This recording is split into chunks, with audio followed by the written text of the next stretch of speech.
It is so incredibly amusing. You know, guys, I try what I can do to walk from my place to the river daily. It's a 1 mile walk.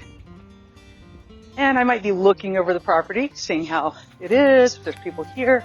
It gives me a good idea if the park is profitable. Now for us, it's good when it's not, right? The less profitable it is without our intervention, the more money they lose, and the more they're putting themselves in a position for a buyout. And that's what we want. Otherwise, I'd love to work with them.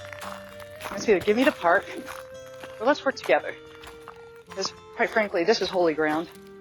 The Lord has purpose with it, and it's sitting around unused, untouched, when every park around it is filled and booked every day for the rest of the year. I don't understand.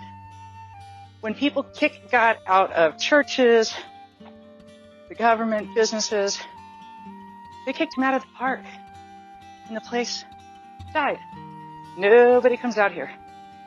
I mean, he might get some on the weekend and stuff, but it's not packed. Not like it used to be 25 years ago when we originally bought in. It's been a while. So I got to tell you about some amazing things that happened this weekend.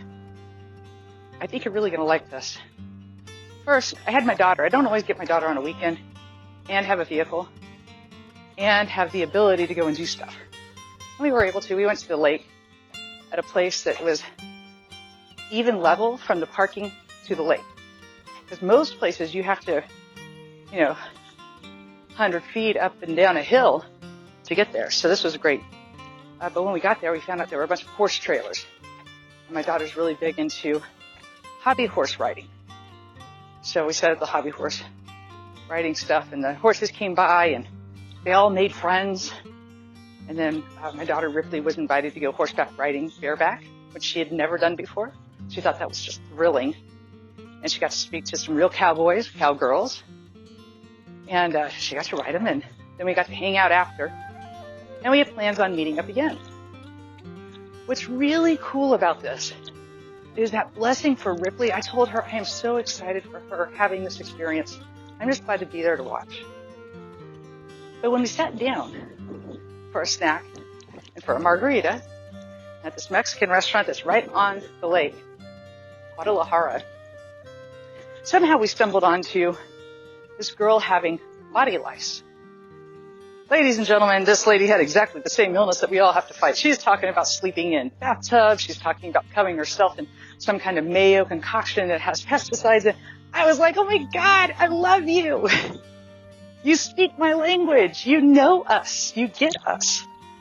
And she's talking about all the work she did, how her husband thought she was crazy. I love this. It's so refreshing to run into one of us face to face. All I see are people online. You never know who's real, who's not, how bad it really is, especially somebody who has a success story in overcoming the illness. Guys, we need to see more of that. I want to share these stories. I want to get a chance. We just met. It was the first time, so I didn't really feel it was appropriate for me to say, hey, can I film you and blast you on the internet? Maybe next time. But it was a really good day, guys. It was a huge blessing. The other good news that I want to share with you is that this park, the one that I say is claimed that the Lord wants, they just fired their manager. That woman came in right after I moved in here, and we were in a bad position because my family was in a bad position. Their mental state was not the best. And it's not the best now, but it's a lot better than it was 2 years ago. Like if we would have moved forward, I can see how it would have collapsed. I understand the reasoning behind the Lord slowing it down. That's okay. I just really want to help people. I'm tired of the suffering. I feel bad when I speak to people on the phone, and I know there's so much more we can do. And I'd like to spend more time freely helping others. And I feel like we have so many constraints, and in fact, I'm in this place that's hidden. It's at the furthest point from the river in the park. It's 1 mile. I'm walking it every day. The Lord has me there for a reason. I don't know if it's to keep me quiet during this time period or to hide me from, the FDA. I don't know. My ex-husband. There's always a lot of things to hide me from, right? But I'm here for a reason, but I think that time is ending. I think it's time for me to move forward. And I'm not saying leave the park, but I'm ready to start doing something, guys. The market needs to collapse. We need to become the multimillionaires that the apes have foretold us and foreshadowed. They told us if we buy AMC and we hold, and there's ape shares and there's Bed Bath & Beyond and 140 different shares that are heavily shorted in the market. They're all synthetics. Once the market collapses, those shares have to be covered and they'll go to the moon. So I've just been doing nothing but buying these shares on sale.